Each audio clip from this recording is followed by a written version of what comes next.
Good morning সোনা বন্ধুরা, good morning. তোমরা উঠেছো তো? আর আমি উঠেছি 4:30-র সময়।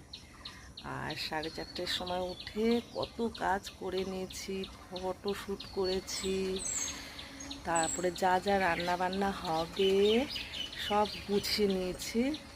তবে কি কি রান্না হবে গুছিয়ে নিয়েছি, রান্না এখনও বসাইনি। দাদাভাই উঠলে চা খেয়ে তারপরে কিন্তু রান্না বান্না বসাবো। চলো কি কি রান্না বান্না করা গুছিয়ে নিয়েছি দেখাবার আগে আমাদের এখানের ওয়েদারটা এখন কেমন চলছে এই সময়টা চলো দেখা।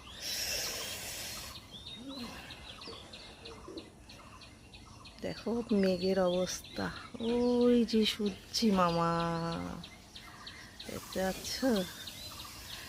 তবে দেখো এই হচ্ছে ওয়েদার, রাস্তাঘাট ফাঁকা, রাস্তাঘাট পুরো ফাঁকা।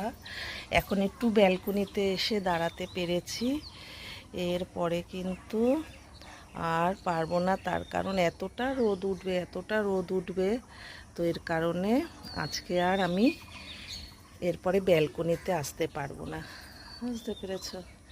একদম জনশূন্য, সবাই এই সকালের দিকেই কিন্তু একটু ঘুমোয়, বুঝতে পেরেছ? এই একজন দুজন রাস্তা দিয়ে চলাফেরা করছে যারা মর্নিং ওয়াক করে। আমি তো এখন ছেড়েই দিয়েছি, আমি আগে মর্নিং ওয়াক এখন আর পায়ে ব্যথার জন্য মর্নিং ওয়াক করতে পারি না। তার থেকে বড় কথা সময়ের অভাব, সময়ের অভাবের জন্য নিজের জন্য কিচ্ছু করতে পারি না, বুঝতে পারলে? তাহলে তোমাদের সময় দিতে পারবো না। নিজের জন্য যদি চেষ্টা করি কিছু করার, তো তোমাদের সময় দিতে পারবো না। তা চলো আর বেশি কথা না বলে, বড় ভিডিও না বানিয়ে, তোমরা তো বড় ভিডিও আবার দেখতে চাও না, তো কি কি কেটে বেটে নিলাম সবটা তোমাদের দেখাই। চলো, ব্যালকনিতে দাঁড়িয়েছিলাম, ভাল লাগে না এখন তো, রান্নার সামনে আসলেই মানে একদম ভিজে জল হয়ে যাব। তো চলো দেখো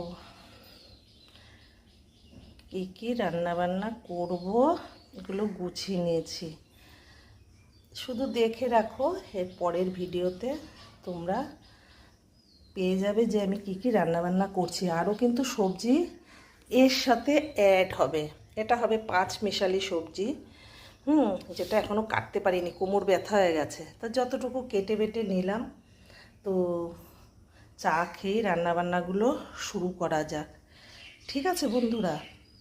তো চলো, কী কী রান্নাবান্না হবে সবটাই পরের ভিডিওতে আবার তোমরা পেয়ে যাবে।